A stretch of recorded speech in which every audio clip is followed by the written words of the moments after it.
know what to expect. And I could tell, by the way, Yeah. and I want to put this out there for all you American doctors. I was at the Catholic Medical Association when Craig Hudgens showed the trailer, and people were like sort of groaning, like, what is, what are we doing watching this kind of thing? And all you American doctors, you need to get off your rear end and make sure you get this movie and you watch it, and you show it to your other medical people, your friends and your family. Because again, Ann, it's like, you hear about Gosnell, it's like, oh, gross, who wants to learn about that doctor? But it's about the media cover-up and the insanity and the intrinsic evil of abortion. It's not all about the yuckity-yuck. Yeah. And I got to tell you, the way you ended the movie, and I'm not going to be a spoiler, oh my gosh. Right. Oh my gosh. It was so smart. You were so smart not to show. This is Terry Beatley, your host of What If We've Been Wrong? I'm shining light into some dark places so that beauty, goodness, and truth defeat the schemes of the enemy. It's true, people are perishing for lack of knowledge, and we're instructed to have nothing to do with the evil deeds of darkness, but rather expose them. That's what I do on What If We've Been Wrong? Rethink, explore, and uncover some hidden truths so that more people can experience an abundant life and the joy of being set free from the shackles that hold us in prison. Welcome to What If We've Been Wrong? All right, America's been making history the past couple weeks with Governor Cuomo of New York just so embracing the slaughter of America's babies in New York. In fact, he, as you probably have already heard, he lit up the World Trade Center with Planned Parenthood pink. And if you didn't take notice, let me at least remind you that the apex of the World Trade Center looked like the needle that's used when they insert it into a pregnant woman's belly when she's, say, like in her second or third trimester, and they shoot that baby up with digoxin, and that digoxin stops the beating heart of the baby who's resting peacefully in his mother's womb. And so that's what Governor Cuomo celebrated. And then, of course, down in Virginia, we had Governor Ralph Northam, who just had to do the same thing, but he even took it a step farther. He actually defended infanticide. And so the question at hand is, what happens as a culture erodes into this unfettered abortion? And the answer is we end up with people like Dr. Kermitt Gosnell. So as if abortion in and of itself is not bad enough, period, we end up with corrupt sickos like this Dr. Kermitt Gosnell. Now, you may be thinking, why have I not heard of Kermitt Gosnell? Even though he's the most prolific, he committed the most heinous abortion crimes of all time, and yet the media covered up the trial in the state of Pennsylvania. So today, my guest is Ann McElhinney. She is the producer of the Gosnell movie. She's the co-script writer of the Gosnell movie. And she also authored the book, which everybody ought to get this. And everybody ought to be ordering the DVD coming out in just a few days on Amazon. Order the movie, Gosnell. I went to see the movie, I guess you call that like a pre-launch down in Dallas, Texas. And I didn't know what to expect. And I want to tell you right now that what you think you're going to see in Gosnell is not what you think. You think you're going to see a bunch of, butchered babies and all that and blood and all. That's not it. The movie is the true story of the media cover-up of this horrible doctor that the state of Pennsylvania just let remain in business. They didn't pursue checking him out. And so, Ann, welcome onto What If We've Been Wrong. I am so glad you're here. Oh, no, it's great to be here. Thanks a million, Terry. All right, Ann, you've got a lot of information to share. So I want my audience to first know, you sum up in your own words, who was Kermitt Gosnell? So Kermitt Gosnell is an African-American doctor in his early 70s who today is spending the rest of his life serving 3 life sentences for delivering babies alive and then cutting their necks with scissors. He operated an abortion clinic in West Philadelphia for over 30 years. And his modus operandi was to take women at any stage during their pregnancy who would truck up with money, and he would fill them up with Cytotec so they dilated. The babies would fall out, and he would basically, if he was there, he would cut the necks of the babies with scissors. If he wasn't there, he would have his unlicensed, untrained staff do it for him. And those staff were untrained, really doesn't cover it. They were, people who you wouldn't, as the detective Jim Wood, who eventually put this guy behind bars, said, you wouldn't let them mow your lawn, let alone, give anesthesia to people or do medical procedures. And Gosnell, ran this abomination, this horrific sort of hellhole in West Philadelphia. There were cats walking around. There was cat feces. There was human feces. The toilets were backed up with human remains. I mean, it's important to say to listeners, though, that the movie, as you've kind of indicated there, the movie is not like that. The movie plays a lot like a procedural. It's like a Law and Order episode, and it focuses very much on how this guy was ever caught and what happened at the trial. And the trial, it really is about the trial. So it's Gosnell, the trial of America's most prolific serial killer. And people can get the copies of the film from tomorrow, Tuesday, in Walmart. It'll be in Walmart. It'll be in all the stores.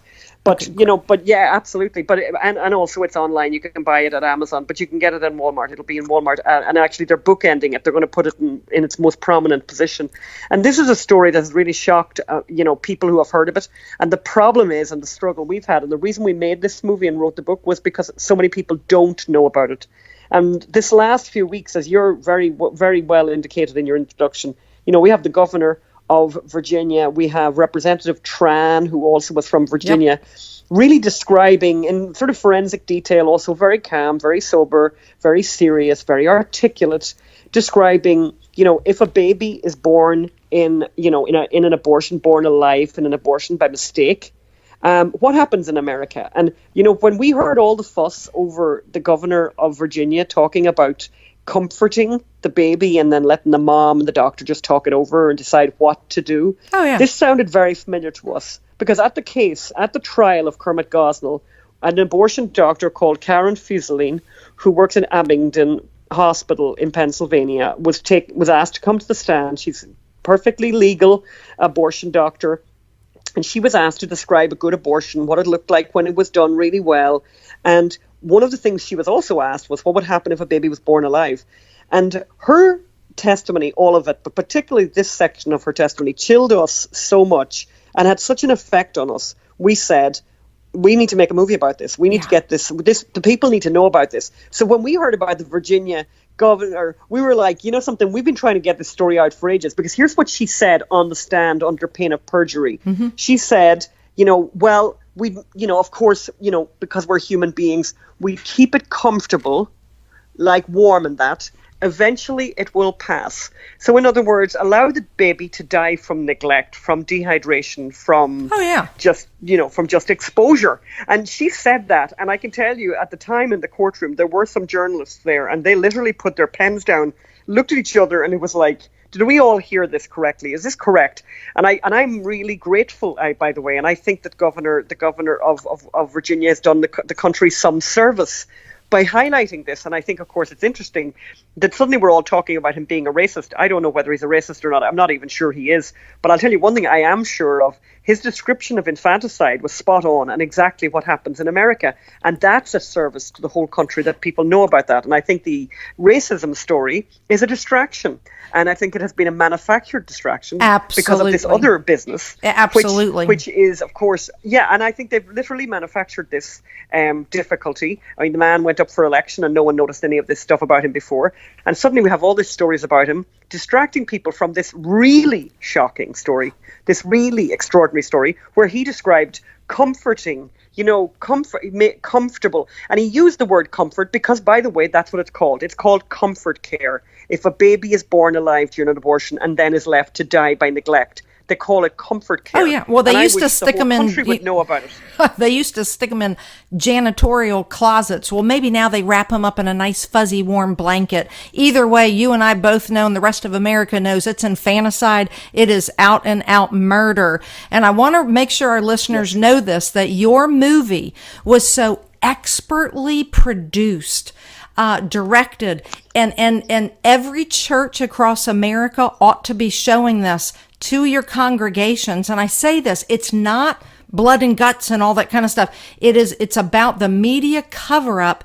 And you all do just such a phenomenal job. So by the way, and I know you already know it, but the rest of the country needs to know that at the March for Life at the Basilica of the Immaculate Conception of Mary, Archbishop Joseph Naumann, in front of, 15,000 Catholics, he urged every single Catholic to go see Gosnell movie and to go buy your own copies. This is the kind of movie, America, that you need. Every family needs to own their own copy, and then you have your friends come over, you pop the popcorn, and then you watch the movie together, and then you discuss it, and then you pray that Americans will wrap their head around this, and that we will end abortion. So, Ann, I want to find out, how in the world did you find out about this? Because it's not like you were some pro-life activist, and you're not even American. No, exactly. No, exactly. It was, and yeah, absolutely, kind of, the very last person you'd expect. I mean, we had made a documentary about fracking, and my husband was actually traveling around Pennsylvania showing that film,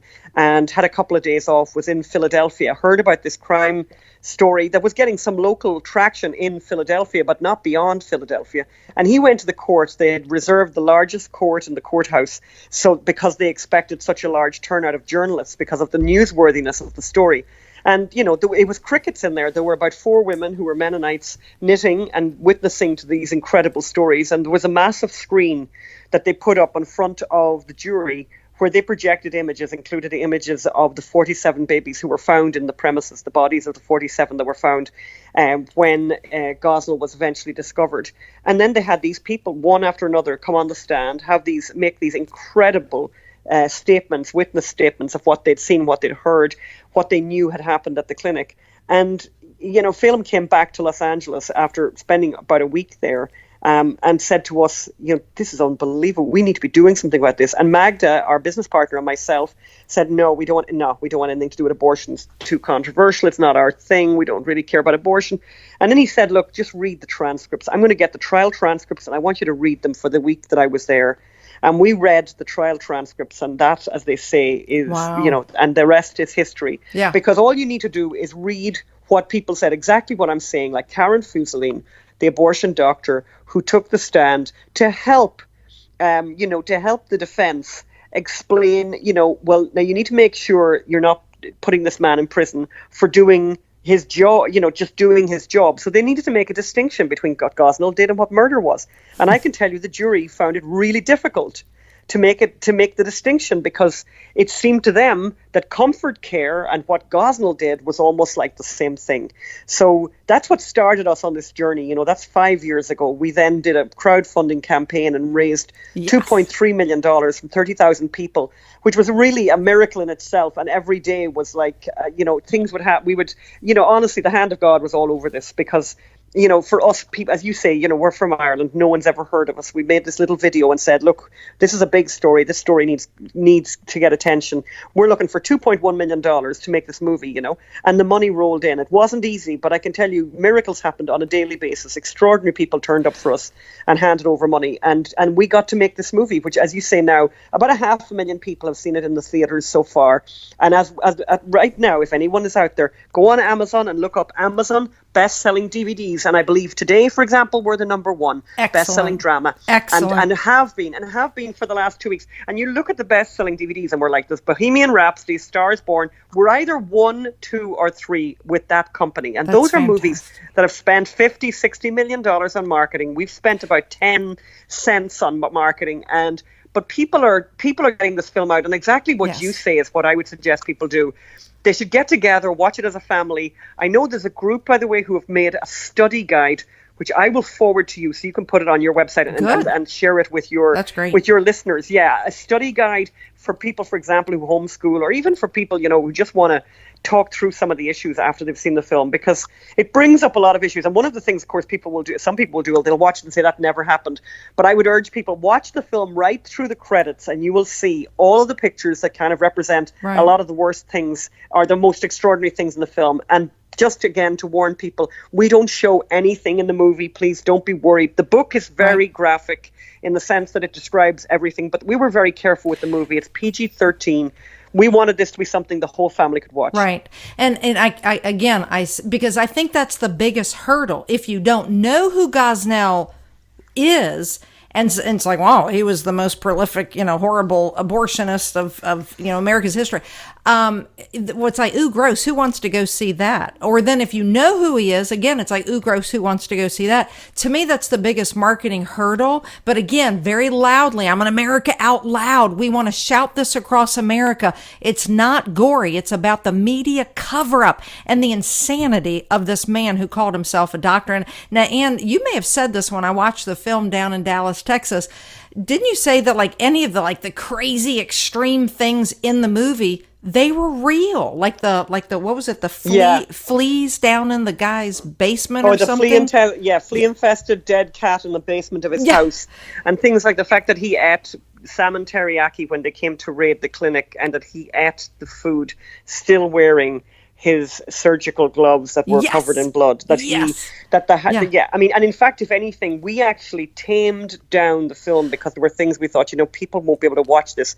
So anything that's extraordinary in the movie is true. Like the turtles, he had these endangered turtles in these massive crates as he walked into the clinic.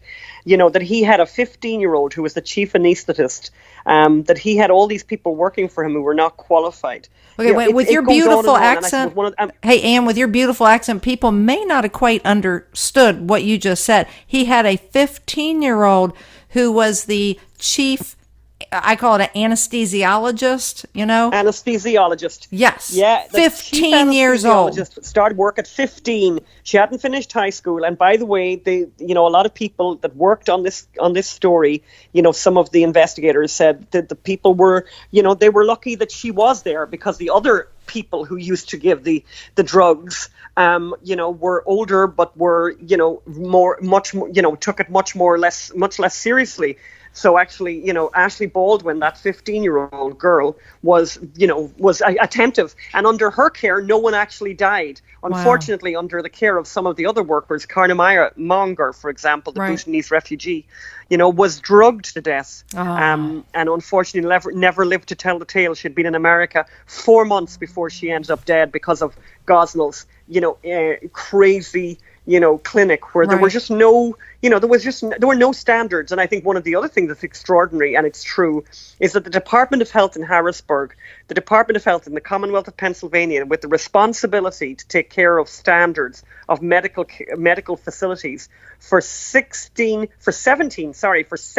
years, did not inspect that clinic. And during those 17 years, Karnamaya Monger died, but so did Samika Shaw, a young African-American mother. So two women died, and they still didn't inspect the clinic.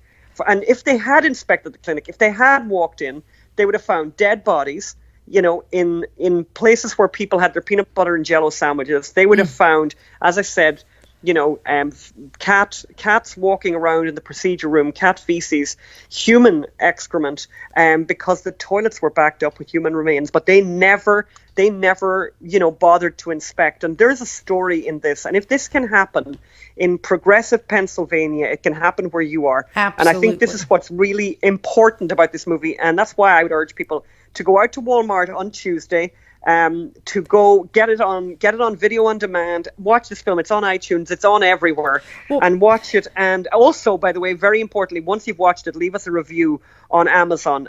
We have about 160 people have given us a 5-star rating so far.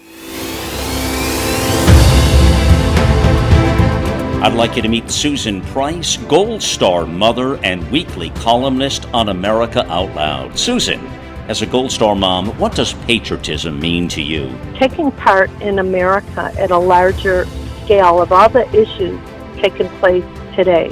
Our blood is red, white, and blue. Patriotism to me means taking a stand and letting your voice be heard. Speaking of which, there's an old saying that you either get involved in politics or politics will get involved with you. So when we say, let the silent voices be heard, how do we turn the tide of ignorance in the world today? Wow, and how profound is that? We get out there, we let our voices be heard, we educate our children. As a weekly columnist on America Out Loud, Susan, you're sort of like an investigative reporter.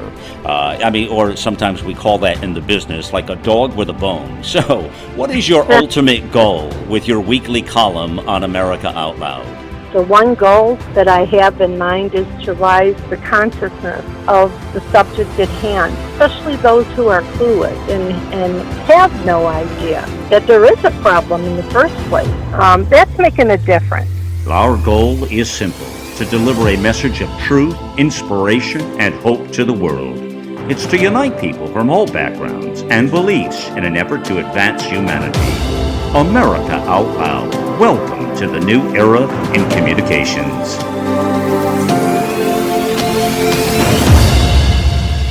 Think back to the last time you felt healthy and energized. The best times of our lives occur when we're at the peak of our health, sleeping better, full of energy and focus. We know that fades with age, and you might be feeling the effects of aging as low energy and poor sleep. But it doesn't have to be that way. There haven't been any nutrition systems designed to rejuvenate our bodies as we get older until now. Healthy Cell Pro is the only multi-nutrient system that impacts the building block of your body, the cell. Created by anti-aging expert and Nobel Prize nominee, Dr. Vincent Giampapa. Award-winning Healthy Cell Pro cuts through the complexity of nutrition supplements by simply giving you the purest ingredients, filling dietary gaps to nourish your cells and enhance your quality of life for optimal performance. Visit healthycell.com and use code OUTLOUD for an exclusive discount or call 844-869-9958.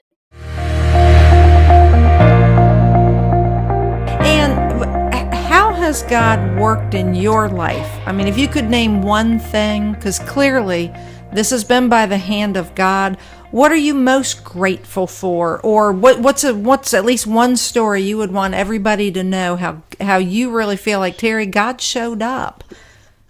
What would it be? Yeah, well, I could be on for a week just dealing with that one because God did show up continuously. I'm gonna rack my brain now to even think of to pick out one story. Okay. I'll give you a list. I mean, it's like things like, as I said, we raised money on a crowdfunding campaign. We were overly ambitious, asking for $2.1 million. Within a week, we were thinking, this is a nightmare. What's going to happen here? And people started to turn up, and people started to send in money really in a miraculous way. One woman in Australia sending $50 a month. People also that I met, because we found it very tough, and it was very, personally challenging doing a lot of this, and very, very, very depressing and very frightening to be confronted with so much evil and meeting people like, I would say, a name, Marjorie Daniel Fenster. It's just one particular person who's the head of the Susan B. Anthony Foundation, who just amazing, who started a prayer circle and started raising me up in prayer with people all over the country. Like the girl the other day who sent me a message that she had put a tattoo on her wrist with a letter A to represent baby boy A, who was one of the babies who was murdered by Kermitt Gosnell, and that she was going to dedicate the rest of her life to taking care and remembering baby boy A, and that's why she'd put a tattoo on her wrist. For so many people, like our mutual friend Craig Hutchins, who is just a miracle in this world. And I talk to my husband about Craig all the time, who is lifting everyone up with prayer, and who, here's a guy who's a pilot, has a full life, a family, and all of that. And here he is dedicating so much of his energies and time. And I have found the people I have met, like him, like others all over the place, through doing this story, I've found it a complete miracle, because the other side, the story side, the side of what happened at Kermitt Gosnell's clinic is so chilling, so frightening, that really the meeting with all these people has been nothing short of a miracle, nothing short of something really beautiful, life-altering for me, I would have to say. I mean, really life-altering. People have been so extraordinary. I'm filled with all these names and all these people everywhere I've gone Well, I that can have tell. just done Yeah. me so much good. I've just been to Vermont. I was in Vermont last weekend, and magnificent people there. And I'll give you just and every time and every day there's something, like a woman who came in Vermont, and she came with her friend, and the friend standing beside her, and the friend said, "It's a very tough day for this lady. She's a Gold Star mom." And immediately when I heard that, I started welling up, and it was her son's anniversary, the day he had been killed, that day that she had come to hear me speak. And I thought, oh my God, that woman is coming to hear me speak on the day, the worst anniversary she'll ever have in her whole life, when she lost her 24-year-old son. And she was so moved by me crying, and she said, she was so grateful that I was recognizing her pain, and I just, so that that's everywhere. I spoke at a lunch down in Newport Harbor recently, and obviously very nice part of the country, California and whatever. And I saw this waitress come, and I can always see people coming, and she had this haunted look on her face, and she just wanted to talk, wanted to share her story, and she had an abortion and wanted to have someone to tell it to. And I said, I'll wait here. If I have to wait here till midnight, I'll wait here and hear your story. Right. Because the manager of the facility was sort of saying, you need to go back and start clearing these tables.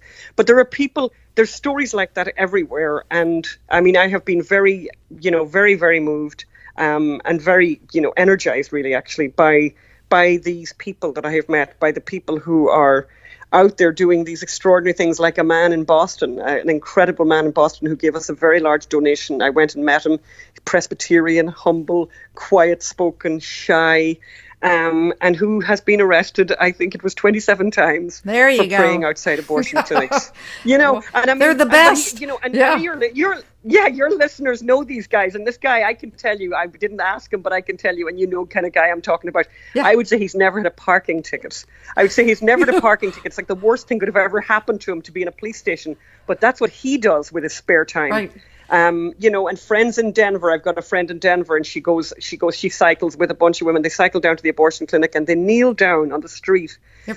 And it's really inspiring. And I think there's so much hope out there, because those people they're the quiet voices. That's right. Who, once this story gets out, they will be joined by others. I mean, on Twitter every day, if people go on Twitter, I know a lot of people find Twitter very offensive, but I go on Twitter, and people are writing there. People have seen the movie, and they have changed. Right. In 90 minutes, they have changed from being pro-choice to being pro-life. There you go. So that's what keeps me going, and it's like a constant miracle, a daily miracle of those kind of stories. They're all over the place. I could write a book just on those stories. Well, those are, I want to read that book, and I think you definitely do. Because it's almost like, to read Gosnell, obviously it's heavy and it's graphic. And not everybody can make it through that kind of book. Every single person in America can make it through the Gosnell movie. We're going to have a Gosnell night at my house. We're going to actually do it a couple different times. We're cooking popcorn, and this is what needs to happen across the country. And I never thought you would should do for me. Send a photograph. You send me a photograph of you and your pals in the house getting that, and I'll put it up on the Facebook page, and we'll inspire others to do the same, because this is what needs to happen. This is what people need to do. Nobody should be afraid of this movie. So I'll be honest with you. When I went, when I was in Dallas and I went to see the kickoff, I didn't know what to expect. And I could tell, by the way, and I want to put this out there for all you American doctors. I was at the Catholic Medical Association when Craig Hudgens showed the trailer, and people were like sort of groaning, like, what are we doing watching this kind of thing? And all you American doctors, you need to get off your rear end and make sure you get this movie and you watch it, and you show it to your other medical people, your friends and your family.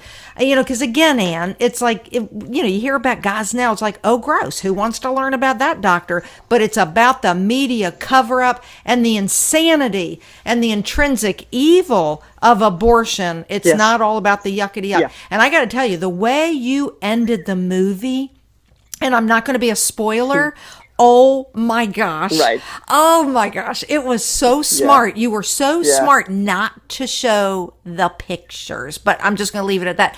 So I would never have guessed that you could have gotten your movie into Walmart. How did you do that? How do you go about such a thing? And I don't know how that happened. Really? I don't even know the answer to that, but Oh. I don't. But I know they bought 50,000 copies, and it's going to be everywhere. Wow, that's from awesome. tomorrow, and Okay. it is awesome. It is awesome, and it's really important people go out and get copies, because if they do, it'll stay there. If they don't ship those copies, they're going to move it very Right. quickly, and they'll send them back to us, which will cause a massive drama. But no, honestly, and the end of the film, you talk about the end of the movie, and the actress, by the way, and I know you're referring probably to the photographs and stuff Yeah. that we showed and all that, but the actress who is at the very end of the film, her own personal story is the same story as the story of the woman she's depicting in the movie, and we only found out that afterwards, when she was already on the set. So there's just amazing. There's amazing stories here. Amazing stories. Wow, everybody needs to go see it. So, how long did it take you to record or video or whatever you call that, to produce the production, but the actual filming, of the movie? God, I think it was something like 7 weeks, 6 or 7 weeks. It was very fast. Okay. Because we had very little money. I know it sounds like a lot of money, but we didn't have much money. That's very Right. small for a production budget. And we shot it in Oklahoma City, which was an amazing, great place to have gone. We met amazing people there. Had just a great experience, actually. And as you say, people are really happy with the movie. People are really glad, and people are transformed by it. And if anyone people can go online and look. If they look at Amazon, look at what other people say about what they thought when they watched the film. Go on Twitter, go on the Facebook page, the Gosnell Movie Facebook page, where we have a huge amount of engagement. People writing, telling stories, and then people are writing, messaging me privately with amazing stories. Just it's been been extraordinary. It's been an amazing 5 years. Okay, who's the actor who plays the lead policeman, the detective? What's his name? Yeah, that's Dean Cain. Dean Cain, the young Superman, who a lot of people would know and recognize his name and remember his face. He was so good in it. Oh my gosh. Yeah, he's great. And he plays Jim Wood, who's a real guy, who's a Catholic police officer out of Philadelphia, who's just a beautiful human being, a wonderful man. And I'm friends with him forever. I'm possibly another family member at this point, and he came on the set of the movie, and helped us a lot. And also Christine Wexler, who was the assistant district attorney, who also came on set. We had a lot of help from the cops. Well, It was great because we wanted everything to be accurate. Well, yeah, and I think that's important for listeners to know. Tell us about what'd you call her, the district attorney, and her position, because she was not like some pro-life, district attorney. She was very much the opposite. Yeah. Yeah, she would have definitely called herself pro-choice. I'm not sure what she'd call herself now, but I know she certainly isn't comfortable being called pro-choice. She had an education, and that kind of brings up the point that's really, coming to light here with the governor of Virginia. People just don't know. Christine Wexler certainly didn't know, and Joanne Pescatore didn't know. The two ADAs who did the investigation did not know the law. They didn't know the law. They didn't know that you could have an abortion in Pennsylvania at 26 weeks. They didn't know that. Yeah. And they got this very swift education. And I think that's what I say that to groups that I speak to all the time. I say, you should just put a billboard up. Every state in the union should have a billboard up telling people what the law is. Because most people, when they know what the law is in their state, they don't like it. They don't like it in Oregon. A lot of people in Oregon don't like it. In Vermont, in New Hampshire, in New Jersey, New York. That are now learning. They don't like that you can have an abortion at 9 months. In Kansas, in Colorado, New Mexico. They just don't know. They don't know. They don't know. And I've had arguments with people where people have said, there's no way that's true. And I'm going, I don't know what I'm going to do to try and prove this to you. Do I have to walk around with a statute?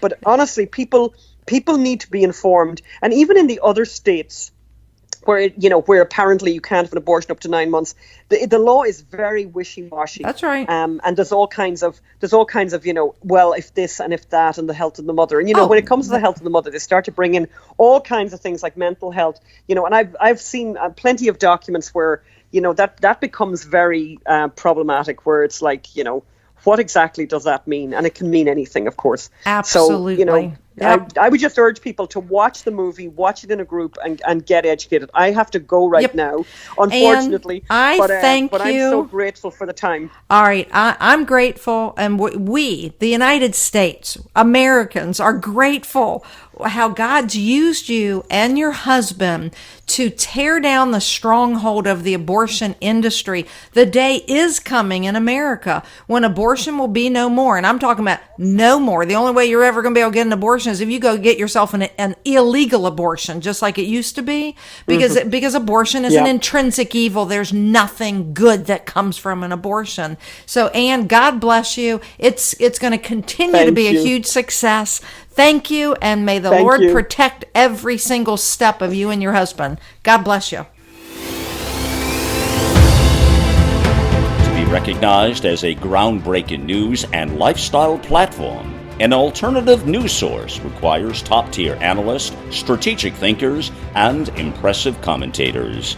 I'd like you to meet Ilana Friedman. She's a strategic counterterrorism intelligence analyst, a columnist, and commentator on America Out Loud. Ilana, when it comes to intelligence gathering and the NSA, the idea of spying on Americans stateside, have they crossed the line? They crossed the line a long time ago. Unfortunately, they have taken so many liberties that I would say that they have probably, it's not clear, but they have probably broken a number of laws in collecting information and intelligence from American citizens and using it against them. How can America Out Loud bridge the gap and bring back trust to the people we serve? Malcolm, you are already doing a great job in providing your listeners with informed and diverse opinions on very, very important topics that give your listeners the opportunity to inform themselves and make their own minds up about how they feel about important issues and then bring them back to their own communities where they can act accordingly. Our goal is simple. It's to deliver an honest analysis and diverse opinions to keep you informed. Back at AmericaOutloud.com. International news, world events, or an improved lifestyle. Welcome to the new era in communications. America Out Loud Talk Radio.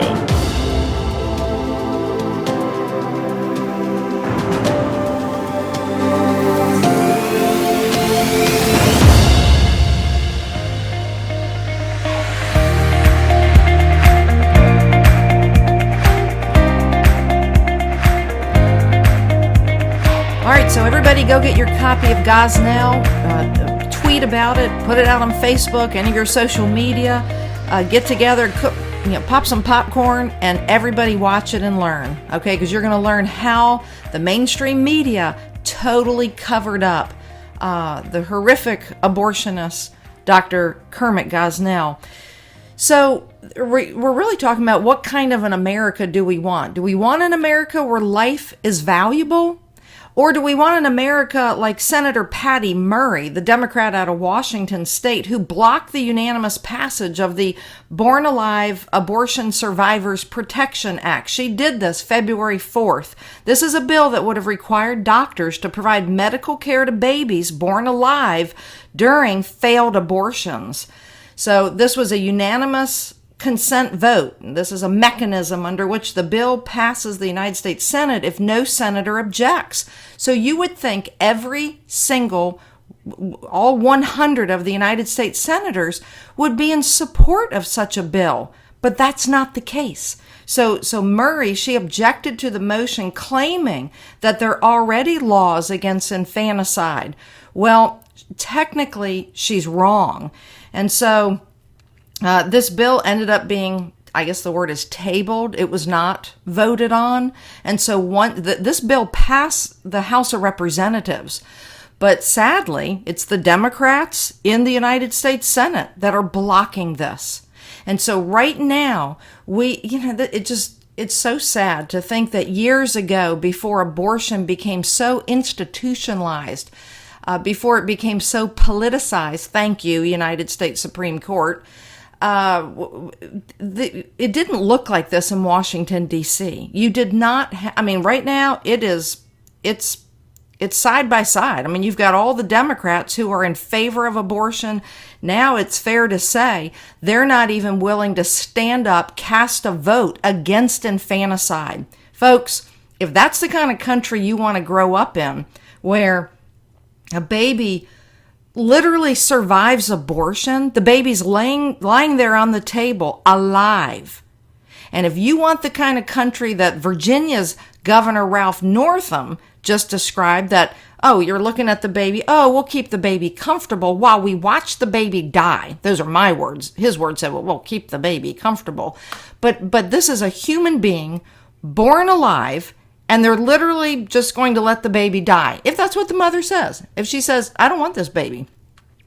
So instead of having the vision of providing life for that child through adoption, because I can guarantee you, there is somebody out there who would be so joyfully willing to adopt that baby. There's a shortage of adoptive babies. There's so many parents who want to adopt, but they can't even find an infant. And so what happened to love? I want to tie this back in with the father of America's abortion industry. I want every listener, please, go to the bookstore on America Out Loud, get a copy of my book. But let me explain why. It was December 2009, I had the rare opportunity to go to Manhattan, New York, and interview Dr. Bernard Nathanson. He's the father of America's industry of abortion.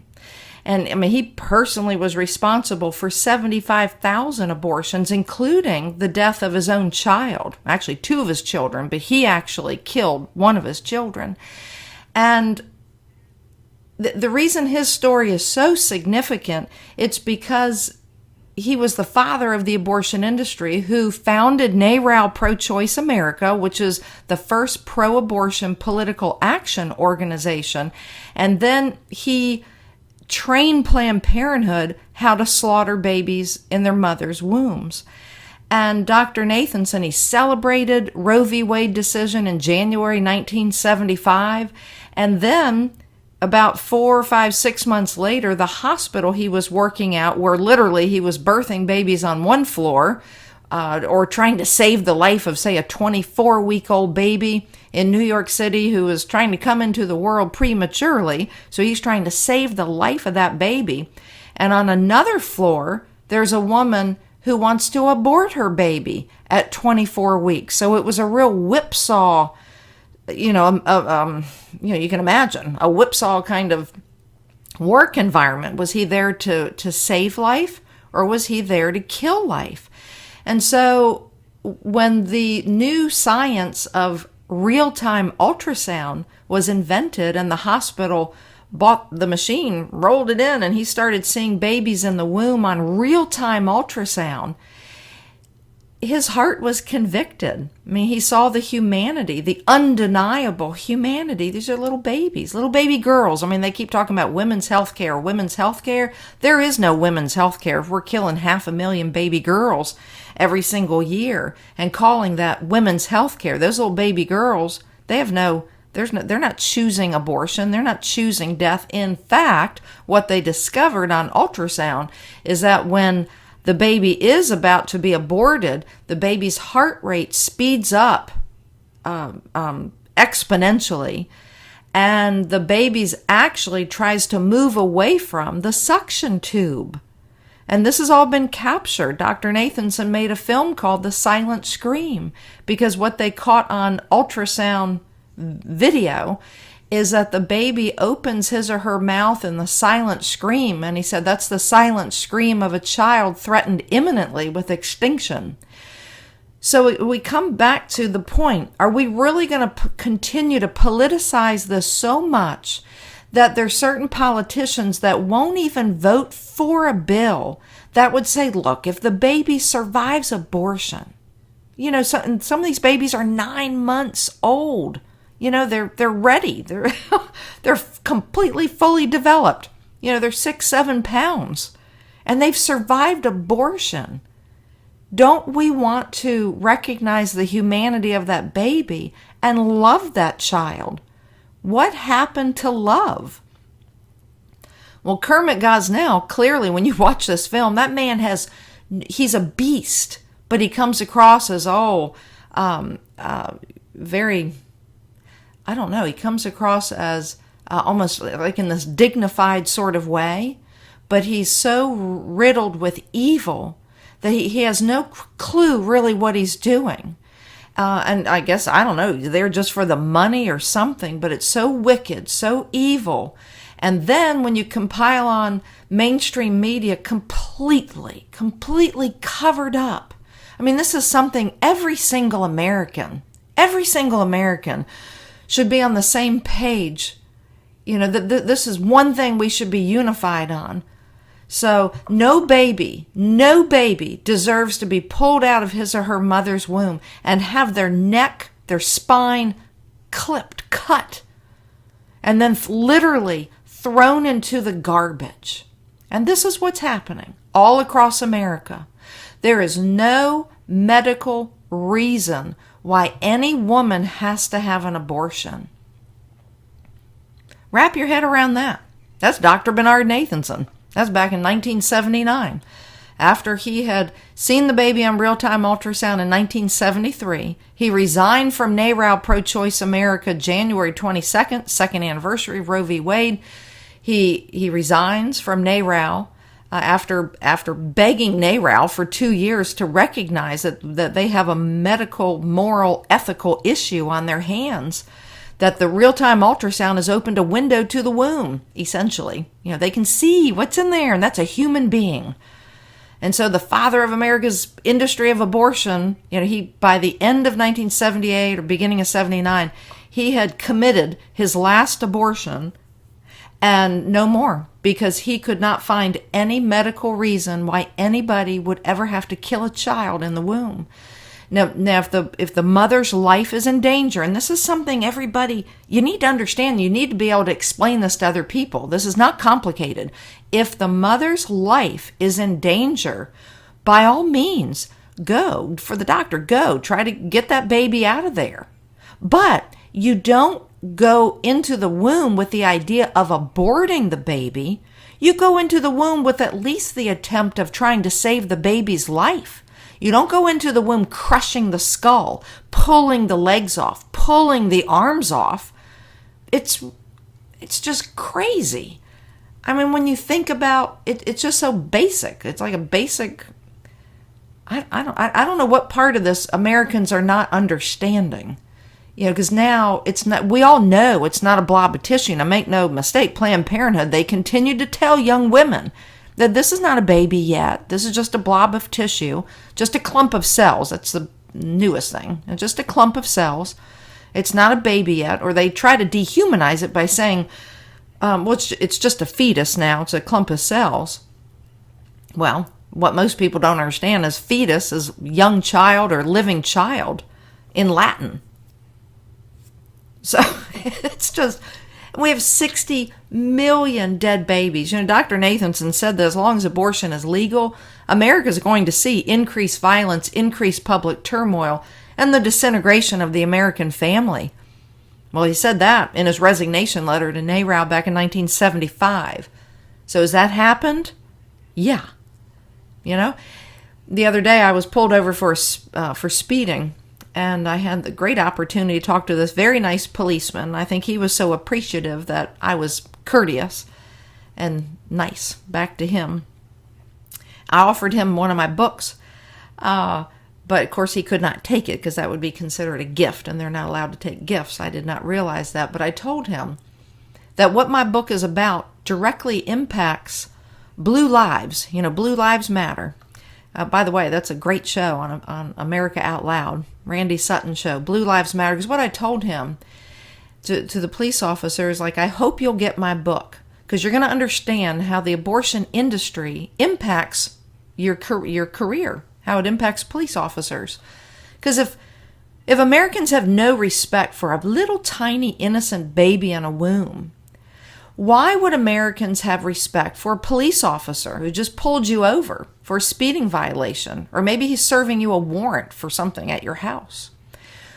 Why would that person have any respect if the day before he coerced his wife or his girlfriend into having an abortion? So this has a tremendous trickle-down effect. It was interesting because the police officer said, "Well, give me the name of that book again." He said, "I'll purchase it off of the website." So anyway, my point is this has a huge trickle-down effect, and we must return. So the reason I'm saying go to America Out Loud bookstore, get a copy of the book. That's going to take you to abortionking.com, my publicist. It's an ebook. Also, if you want to get it from Amazon, there's also an audio book on Amazon. We have hardback, paperback. And so this is about my interview with Dr. Bernard Nathanson. The most important parts about his life, how he became an abortionist, what changed his mind, and how this has affected America. Also, though, in my book, it's an appendix. It's the affidavit from 2003 from Norma McCorvey. She's the Roe of Roe v. Wade. Because what most Americans don't know is that she was used by two activist pro-abortion attorneys back in the early 70s, and the case culminated with the court decision January 22nd, 1973, where she didn't even understand what an abortion was. She just knew she didn't want to be pregnant. She had heard that, you can go out and get an abortion and it makes you unpregnant. She did not understand that an abortion kills an existing human being, that you can't just roll back time and be unpregnant, that it literally kills an existing human being, that it stops a beating heart. Norma McCorvey, the Roe of Roe v. Wade, did not understand this. The attorneys had taken her out to a pizza beer joint, got her drunked up on 2 to 3 pitchers of beer, got her to agree to be the plaintiff in what would become Roe v. Wade. Well, 30 years later, Norma McCorvey's working with attorney Alan Parker, and by this point, Norma is 100% pro-life, and she's petitioning the United States Supreme Court to overturn or reverse the Roe v. Wade decision. Because she's saying, I didn't understand what I was doing back then. And what most people don't know is she never had an abortion. She never had an abortion. So Roe never had an abortion. So her entire affidavit, I think it's 24 points. And you almost have to read it with a tissue in your hand. Because it's so sad that number one, that she was so abused, and number two, that America doesn't even understand her story.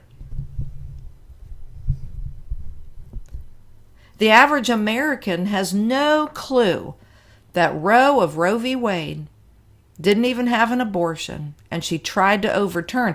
Now, why do I say that with such conviction? Because if you think about it, look back at that third debate between, back then just Donald Trump and Hillary Clinton. That third presidential debate, where quite frankly Donald Trump slays Hillary Clinton where she's defending, I guess it's partial birth abortion or late term abortion. She's defending that. She's saying this is woman's decision between a woman and her doctor. And he basically says, well, that may be okay with you to rip a baby out of her mother's womb, but that's not okay with me. And you know what? That's the opinion of the vast majority of Americans. But what really stuck with me is not only how he verbally slayed Hillary Clinton, and thank you, President Donald Trump, for doing that. You united America with those few sentences. You nailed her, and you exposed the aggressive abortion industry. But it's not only that. What really stuck with me as well is Hillary Clinton made the assumption that the average American does not know, which, technically she's right. The average American does not know, but I think she made the assumption that the average American's never going to know about Norma McCorvey, the Roe of Roe v. Wade. And so what we want to do at Jose Initiative, which is the ministry that I run, it's a nonprofit educational ministry across the United States. We want to make sure every American is educated about Dr. Bernard Nathanson, the history of the abortion industry, the real story behind Norma McCorvey and Roe v. Wade, and get America educated. So go to the bookstore at America Out Loud, order your copy of the book, and then together, let's move this information across the United States. Go to hoseaforyou.org. That's HOSEA, the number 4, YOU.org. And it's a beautiful website. This is the nationwide educational ministry that I'm president and founder of. America, we have a job to do. And we have less than 2 years to get this job done. We must educate Americans so when they walk into the voting booth, they vote pro-life. It's the number one issue. And America, let's do this. And I'll see you next time.